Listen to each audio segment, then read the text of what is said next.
तो आप ये बात खास तौर पर चाहते हैं कि अछूतों को सरकारी नौकरियां मिले? जी, निश्चित रूप से। क्यों ऐसा चाहते हैं आप? कानून के अमल के मामले में हमारा अनुभव बहुत ही बुरा है।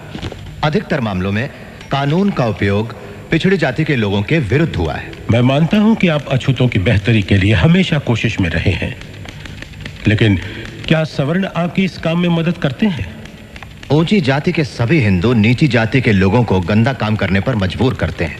वो सोचते हैं कि अछूत अगर ये काम करना छोड़ देंगे तो उनका जीवन स्तर सुधरने लगेगा और वो सवर्णों की हर स्तर पर बराबरी करेंगे। हिंदुस्तान का संविधान अछूतों के साथ सही बर्ताव करे, इसके लिए आपके मुताबिक क्या सही तरीका हो सकता है? सबसे पहली बात तो मैं आपके सामने ये रखनी चाहूंगा, हमारा यह दावा है कि पिछड़ी जाति वालों को हिंदू जाति से अलग रखकर अल्पसंख्यकों की तरह बर्ताव किया जाए। दूसरी बात, पिछड़ी जाति के अल्पसंख्यकों को दूसरे किसी भी अल्पसंख्यक जाति से अधिक राजनीतिक संरक्षण की आवश्यकता है। वो भी इस वजह से क्योंकि अछूत हमेशा शिक्षा के क्षेत्र में पिछड़ा हुआ, आर्थिक दृष्टि से गरीब, सामाजिक रूप से गुलाम और यहां तक कि राजनीतिक दृष्टि से कमजोर रहा है और किसी भी अन्य संप्रदाय की तुलना में। इसलिए हमारा दावा है आरक्षण का, और वो भी वयस्क मताधिकार के साथ। और वयस्क मताधिकार ना हो तो? फिर हम स्वतंत्र चुनाव क्षेत्र चाहेंगे, कुछ और ऐसे संरक्षण चाहेंगे जिसमें उनके लिए अच्छी शिक्षा हो और सरकारी नौकरियों में उनका प्रवेश। मिस्टर सोलंकी, क्या आपका भी यही मानना है? हाँ, बिल्कुल।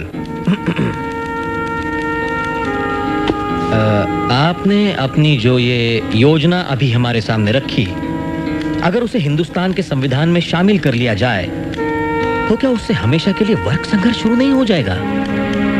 हो सकता है, लेकिन ये बहुसंख्यकों के रुख पर निर्भर करेगा सर। आप एक दूरदर्शी राजनीतिज्ञ हैं और आप ऐसी मांगे हरगिज नहीं करना चाहेंगे।